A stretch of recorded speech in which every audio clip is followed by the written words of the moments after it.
আজি আমাৰ সৈতে উপস্থিত আছে লিটছং ৰংফাৰ ডাঙৰীয়া। যিটো কাৰ্বি ভূমি লৈ পেলাই PGR VGRক লৈ পেলাই যিটো ইমান দিনে ধৰি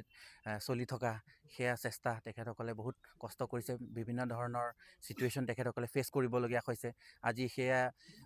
আমি আহি উপস্থিত হৈছোঁ ডিফুৰ আৰ্বৰিটাম পাৰ্কত। ইয়াত এখন আজি মিটিং আয়োজন কৰা হৈছে। সেই তাৰ ফলাফল কি পাইছে আমি সুধিবলৈ তেখেতক চেষ্টা কৰিম। নাই, ফলাফলখিনি এতিয়া হয় ভালেখিনি পোৱাটো পাইছে, কিন্তু আছে ক'ৰবাত ৰৈ থকা বা আলোচনা কৰিবলগীয়া বা গোটেইখিনি আকৌ হ'বলগীয়া বা কৰিবলগীয়া বহুতখিনি বাকী আছে। কিন্তু আজি যিখিনি হৈছে সেইটো আমি চৰকাৰক আমি এতিয়া বৰ্তমানলৈকে আমি ধন্যবাদ জ্ঞাপন কৰিছোঁ আৰু আমি আদৰণি জনাইছোঁ। আৰু তাৰপাছত আমি কিছুমান আছে কৰিবলগীয়া, আৰু যিটো প্ৰতিশ্ৰুতি আমাক দিছে যে সেইটো কৰিম সেইটো কৰিম সেইটো কৰিম, যিটো প্ৰতিশ্ৰুতি, আৰু সেই প্ৰতিশ্ৰুতিখিনি সেইটো এটা সত্যতাখিনি থাকিব বুলি সেইটো আমি আশা কৰিছোঁ। আৰু সেইটোত আচলতে আৰু এই সমস্যা মাত্ৰ কাৰ্বি আংলঙৰ সমস্যা নহয় বা কাৰ্বি সমাজৰ সমস্যা নহয়, এই সমস্যাটোৱে সমগ্ৰ অসমৰ সমস্যা। এতিয়া কাৰ্বিসকলে যিটো ইয়াত অনুভৱ কৰিছে, যিটো দমন, যিটো আমাৰ প্ৰতি যিটো চেষ্টা দমন কৰা বা সেই দপদপনি, সেই গোটেইটো আমি দেখি আহিছোঁ। আৰু আচলতে এই সমস্যা মাত্ৰ এতিয়া কাৰ্বি আংলং সেইটো নহয়। কাৰ্বি আংলংটো ষষ্ঠ অনুসূচী জিলা, অৰ্থাৎ 6th এৰিয়া, কিন্তু 6th এৰিয়া বাদ দি পেলাই এতিয়া টিৱা অট'নমাছ কাউন্সিলে বা BTCত বা বহুতখিনি ঠায়ে অসমত যিমানখিনি জনগোষ্ঠীয় লোকসকল আছে, প্ৰতিটো জনগোষ্ঠীয় লোকসকল একেটাই গোটেইখিনি সমস্যাখিনি এতিয়া গোটেইখিনি তেওঁলোকে দেখি আছে, বা গোটেইখিনি তেওঁলোকে সেই দমন সেই নীতিটো গোটেইখিনি তেওঁলোকে দেখি আছে, সেই তেনেকৈ মানে আহি আছে। সেইটোত এতিয়া অসমৰ বিভিন্ন জনগোষ্ঠীয় লোকসকলে বা অসমীয়াসকলে যে আমাৰ প্ৰতি থিয় দিছে, আমাৰ প্ৰতি মাত মাতিছে, আমাৰ সুৰক্ষাৰ প্ৰতি থিয় দিছে, সেইটো লৈ পেলাই আমি ধন্যবাদ জ্ঞাপন কৰিছোঁ। আৰু সেইটোতে আচলতে আমি বৰ্তমান যিটো শেষ পৰ্যায় আহি পৰিছে, এই শেষ পৰ্যায়টো আচলতে আমি আগৰ পৰা যি সেই একতা, সেই ঐক্য, সেই একমাত যদি থাকিলেহেঁতেন, হয়তো আমাৰ এই অসমৰ বৰ্তমান সেই অস্তিত্বখিনি শেষ হোৱা পৰ্যায় আমি নেদেখিলোহেঁতেন। কিন্তু যিহেতু আমি কাৰ্বি আংলঙত আমি ভূমিক লৈ পেলাই, যিহেতু কাৰ্বি আংলং আচলতে মানুহে কৈছে এইটো PGR VGR আন্দোলন, আচলতে এইটো PGR VGR আন্দোলন নহয়। এই আন্দোলনটো হৈছে কাৰ্বিসকলে যে কেনেকৈ অস্তিত্বহীন হৈ গৈছে, কাৰ্বিসকলৰ কেনেকৈ যে নিজৰ স্থানতেই সন্মান নথকা, আদৰ নথকা সেইটো হৈ আছে, সেই গোটেইটো নিজৰ সুৰক্ষাৰ বাবে আচলতে মাত মাতিছে। হয়, তাত PGR VGR কথা এটা জড়িত হৈ আছে, তাত ভূমিৰ কথা জড়িত হৈ আছে, তাত কেনেকৈ অবৈধভাৱে তাত বেহা কৰিছে, অবৈধভাৱে কেনেকৈ তেওঁলোকে কাউন্সিলৰ প্ৰতিনিধি হৈছে, সেই গোটেইটো বিষয়টো লৈ পেলাই কেনেকৈ যে আমি চৰকাৰ ভূমিত বেদখলকাৰী হিচাপে বহি কেনেকৈ যে আমি সংখ্যালঘুত পৰিণত হৈছোঁ, এই গোটেই বিষয়টো লৈ পেলাই আচলতে আন্দোলন আমি কৰিছোঁ। আৰু তেনেতেই এতিয়া অসমত যিমানখিনি জনগোষ্ঠীয় লোকসকল আছে, এতিয়া বড়ো বুলিয়ে কওক, ডিমাচা বুলিয়ে কওক, তিৱা বুলিয়ে কওক, মিচিং বুলিয়ে কওক, মৰাণ মটক বুলিয়ে কওক বা আহোম বুলি নকওক কিয়, সেইটো লৈ পেলাই অসমত যিমানখিনি জনগোষ্ঠীয় লোকসকল আছে, এতিয়া অসমৰ অসমীয়াক চিনা সেইটো প্ৰয়োজন আহি পৰিছে। অসমৰ অসমীয়াক চিনাক্তকৰণ কৰি পেলাই অসমীয়াৰ প্ৰতি নিজৰ মাজত সন্মান, নিজৰ প্ৰতি এটা আদৰ, নিজৰ মাজত এটা কি কয় সেই একতাখিনি, সেইটো চবেই এটা থাকিব লাগে বা থকাৰ প্ৰয়োজন। এই প্ৰতিজন অসমীয়াৰ মনত সেই বস্তুটো থকা এটা প্ৰয়োজন আছে। আৰু তেনেতে এতিয়া চবেই কৈ থাকে হিন্দু খাত্ৰে মে হিন্দু খাত্ৰে মে, অসমত খাত্ৰে মে কোন আছে? সংকটত কোন আছে? সংকটত আছে আমাৰ নিচিনা জনগোষ্ঠীয় লোকসকল, আমাৰ নিচিনা খিলঞ্জীয়াসকল। অসমৰ অসমীয়া কি এতিয়া সংকটত নহয়? অসমৰ খিলঞ্জীয়াসকল সংকটত নহয়? আমি হিন্দু মুছলিম বস্তুটো কি হয়, বৰ্তমান আমি যিটো দেখি আছোঁ, আচলতে সেই খাত্ৰেমে আমি জনগোষ্ঠীয় লোকসকল আচলতে নিজৰ অস্তিত্বখিনি হেৰাই গৈছে। হিন্দু খাত্ৰেমে বুলি কৈ আছোঁ, কিন্তু হিন্দু বাকীবোৰ স্থিৰ হৈ আছে। বহিৰাগতে হওক বা অসমৰ মাজতে হওক, হিন্দু যাক কৈছোঁ গোটেইটো স্থিৰ হৈ আছে। স্থিৰ নথকা কোনসকল আছে? যিজন খিলঞ্জীয়াসকল, যিসকল জনগোষ্ঠীয় লোকসকল, যিসকল অসমীয়াসকল। আমি আজি অস্তিত্বহীন হৈ পেলাই নিজৰ ক্ষমতা, নিজৰ অধিকাৰ, নিজৰ প্ৰাপ্য, নিজৰ গোটেইখিনি সাংবিধানিক যিটো অধিকাৰ, সেইটো গোটেইখিনি আজি দিনে গোটেইখিনি নথকা হৈছে, হেৰাই যোৱা দেখিছোঁ। আৰু সেইটোতে প্ৰতিজন অসমীয়া উপলব্ধি বা বিশ্লেষণ কৰাটো প্ৰয়োজন। আৰু আগন্তুক দিনক যি সমস্যা নহওক কিয়, আজি কাৰ্বি আংলঙত ঘটিছে, কাইলৈ BTCত ঘটিব পাৰে। আজি কাৰ্বি আংলঙত ঘটিছে, কাইলৈ টিৱা অট'নমাছ কাউন্সিলত বা ডিমা হাছাওত ঘটিব পাৰে, আৰু তিনিচুকীয়াত ঘটিব পাৰে বা ডিব্ৰুগড়ত ঘটিব পাৰে। সেই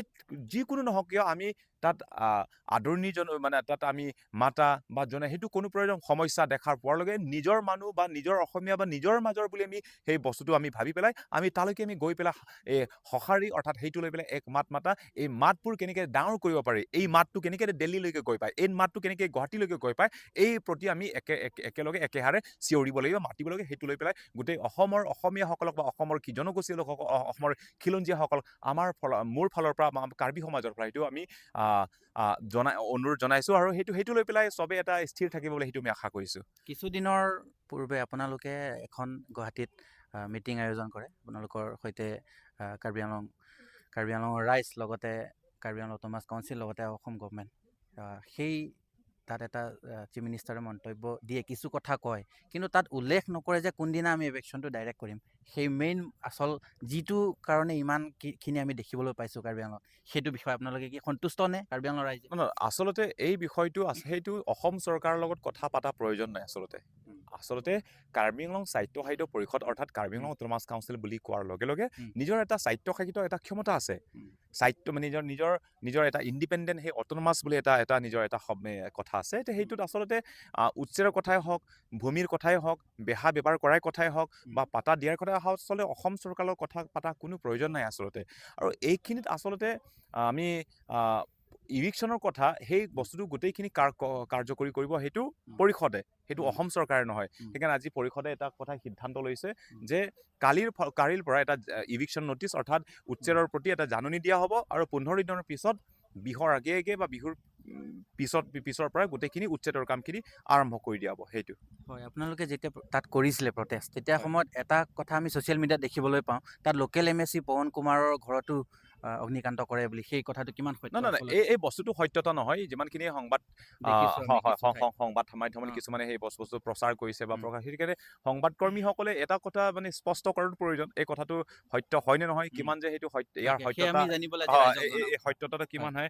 এই বস্তুটো জনাৰ প্ৰয়োজন সেইকাৰণে এই বস্তুটো সত্য নহয় আৰু এই আন্দোলন কোনে এটা নিৰ্দিষ্ট জাতি বা ধৰ্মৰ বিৰোধিতা কৰাটো আমাৰ সবচে অবৈধ মানে অবৈধ বেদখলকাৰী যিটো অবৈধভাৱে সাংবিধানিক যিটো সেই অধিকাৰ সেইটো কাঢ়ি ল'ব বিচাৰিছে যিবোৰ অবৈধভাৱে দখল কৰিছে আমি এওঁলোকৰ প্ৰতি আমি কৈ আছো কোনো এটা নিৰ্দিষ্ট জাতি ধৰ্মক নহয়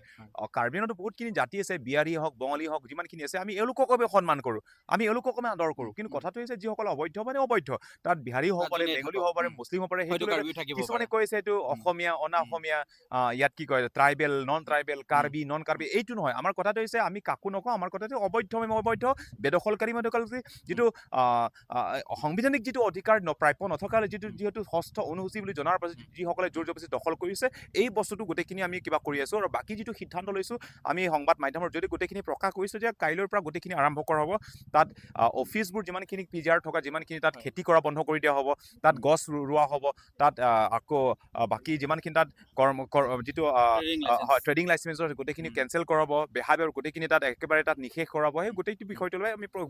সেই সিদ্ধান্তখিনি চৰকাৰৰ ফালৰ লোৱা হৈছে এইটো হয় শেষত আৰু এটা মই সুধিব বিচাৰোঁ তেখেতক আমি এটা সামাজিক মাধ্যমত এটা ভিডিঅ' পাওঁ সেই ভিডিঅ'টোত কয় যে কাৰ্বিসকল চাইনিজ কাৰ্বি গ' বেক আৰু আন এটা ভিডিঅ' পাওঁ তাত কয় যে গোলাঘাটৰ এটুকুৰা ডিষ্ট্ৰিক্ট যিহেতু গোলাঘাটৰ এটুকুৰা টানি পেলাই সিফালে হোজাৰ এটুকুৰা টানি পেলাই বোলে কাৰ্বি আংলং বনাইছে সেই কথাটো ৰাইজে জনাটো দৰকাৰ আচলতে এনেধৰণৰ ভিডিঅ'ৰ কাৰণে ৰাইজে কি বুজিব আমি ক'ব নোৱাৰোঁ সেই বস্তুটো আপুনি অলপ জনাব নেকি নাই সেইটো যদি আমি ক'ব গ'লে আচলতে গোটেই অসমখন দেখোন কাৰ্বিসকলৰ হয়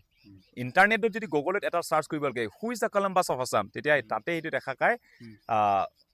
কলম্বাছ মানে অসমৰ কলম্বাছ হৈছে কাৰ্বিসকল তাৰমানে আমি ক'ব পাৰোঁ এতিয়া গুৱাহাটীত য'ত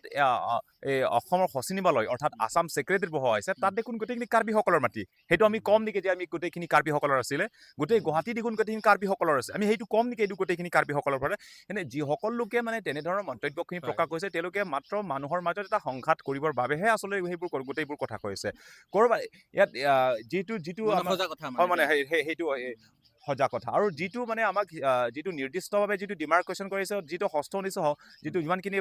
ভাৰতৰ সেই স্বাধীনতা পোৱাৰ লগে লগে যিটো আমাৰ প্ৰতি দিয়া হৈছে সেইটো আমাৰ ইয়াৰ আগৰ যাৰ আছে সেইটো তাৰ থাকিব বস্তুটো সেইটো লৈ পেলাই কোনো এইটো মানে কি কয় চিন্তা কৰিবলগীয়া বা শুনিবলগীয়া ইমানখিনি গুৰুত্ব দিবলগীয়া সেইটো কথা নহয় এতিয়া কাৰ্বি আংলং মানে যিটো ক'বলগীয়া কাৰ্বিসকলৰে হয় আৰু সেইটো আমি নকওঁ যে আমি নগাঁও ডিষ্ট্ৰিক্ট বোলে গোটেইখিনি ৰহা বোলে গোটেইখিনি ৰংহাংসকলৰ কিবা আছিলে কাৰ্বিসকলৰ উপাধি ৰংহাং সেইকাৰণে ৰহা বুলি এটা নামটো ওলাইছে আমি সেইটো আমি ক'ব নাযাওঁ আমাৰ কথাটো হৈছে সাংবিধানিক যিটো আমাক কাৰ্বি আংলং মানে সজাই দিয়া হৈছে বিদায় হৈছে সেইখিনি থাকক সেইটোৱে দিয়ক বৰ্তমান মানে আপোনালোকে চৰকাৰে যিটো কিবা লৈছে দায়িত্ব লৈ পেলাই হাতত লৈ যে যিটো আজি আপোনালোকে ডিছকাশ্যন কৰাৰ পাছত যিটো ফলাফল আপোনালোকে পাম বুলি ভাবিছে সেইটো মানে আপোনালোকে সুখী সুখী মানে আমি নকওঁ এতিয়া যিটো আলোচনা আকৌ বৈঠকখিনি অসম চৰকাৰৰ লগত 17 জানুৱাৰীত আকৌ বৈঠক হ'ব তাৰপাছত 20 জানুৱাৰীত আকৌ পুনৰ পৰিষদৰ লগত বৈঠক হ'ব তাৰপাছত আমি গণ সমাৱেশ আমি মাতি আছোঁ সেই গণ সমাৱেশত আমি গোটেইখিনি কথা প্ৰচাৰ কৰি ৰাজ্যৰ লগত আমি গোটেইখিনি বিশ্লেষণ কৰি আমি বিবেচনা কৰি পেলাই তাৰপাছত সিদ্ধান্ত ল'ম যে আমি আন্দোলনখিনি বৰ্তমানলৈকে ইমানখিনি স্থগিত ৰাখিম নে আমি আগুৱাই যাম সেইটো